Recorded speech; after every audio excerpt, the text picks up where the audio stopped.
much. Good evening. Allow me to greet our distinguished guests, of course, headed by our former President, President Joseph Estrada.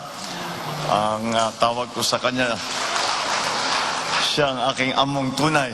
Mula nung siya'y naging Pangulo, ang tawag ko kay Pangulong Erap ay ang aking among tunay. Hanggang ngayon, kahit tayo napalaran na, boss, among tunay. Good to see you po.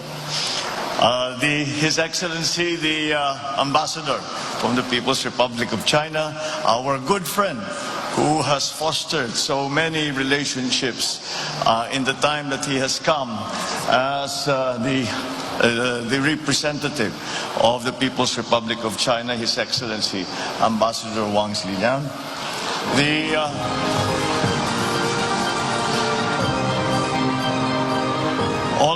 All of those of you who have worked hard in the association of the Chinese-Philippine understanding that we have tried to work on since the diplomatic ties were normalized in 1975. I have been lucky enough to have been able to attend many of the commemorations of the Chinese-Philippine Day as we are doing now. And it is because, well, certainly because, in fact, it is, in my view, a very important relationship that we must continue to evolve as the years go by and as the changes that we have seen around the world are affecting our own status within the region. And with that cooperation and with that communication, I think that we have been able to find a way to grow and to make stronger the relationships between our two countries, the People's Republic of China and the Republic of the Philippines. In many ways, the signing of the diplomatic agreement between the People's Republic and the Republic of the Philippines in 1975 was just a formalization or a normalization of an informal relationship that has been shown to go back at least to the Tang Dynasty. And that is how long the relationship between the Philippines and China has been going on, and this is at very many levels. And with the addition now of the decision in 1975 of the signing and normalization of diplomatic relations between our two countries, we formalized that informal relationship and added another facet to our dealings, in that we added government to government. And that has been something that I believe has been very advantageous to both our countries. And so how do I see the future between China and the Philippines? I see the future of China and the Philippines developing in many ways that maybe we do not see now.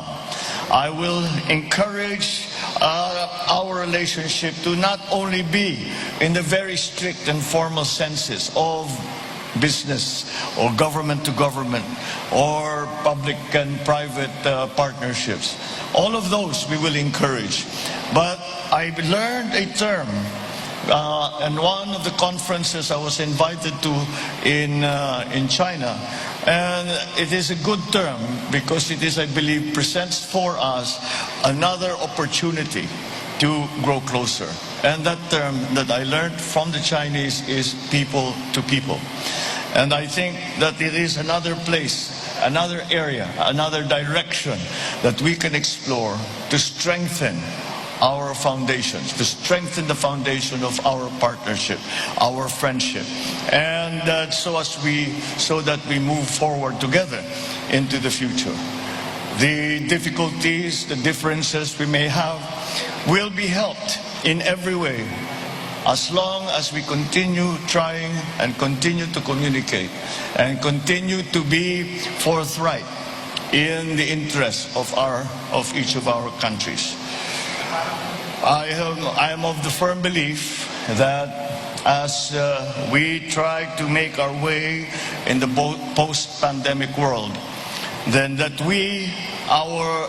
each country, will not be able to thrive, to survive and to thrive by itself. We have developed such a close global community, both in politics, both in diplomacy, also in business, and so that it is not possible any longer for a single country to make its own way and say that they will succeed. I truly believe that it is the partnerships and alliances that we as a country will make with our friends and allies and partners around the world that will keep the stability of our economic recovery.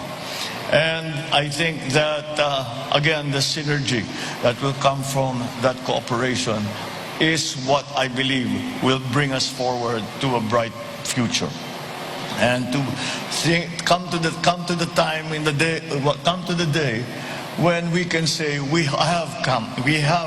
are beyond the pandemic crisis. We are beyond the economic crisis brought on by the pandemic. We can only do it, certainly in the Philippines, we can only do it with our partners. And our strongest partner has always been, in that regard, our close neighbor and our good friend, the People's Republic of China. So I congratulate all of us. We in the Philippines are celebrating our 124th Independence Day. And together with that, we celebrate the 47th commemoration of the signing of diplomatic relations between the People's Republic of China. And it was both a form of independence, both our independence and both our signing with the People's Republic of China. It was our independence as well.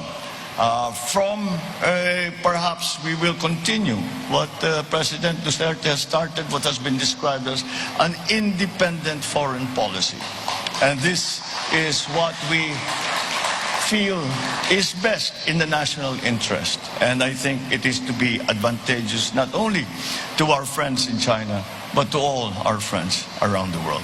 So with that in mind, I encourage you all to continue to work to strengthen these relationships. I add my congratulations to the awardees. I thank you all for putting in the Hall of Fame my mother, and I think I may be biased.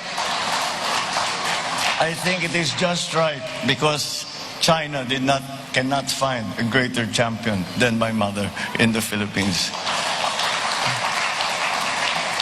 So thank you very much, and we look forward to continuing fostering this relationship, making it stronger, making it deeper, and to the advantage of our two great countries. Thank you very much, and good evening.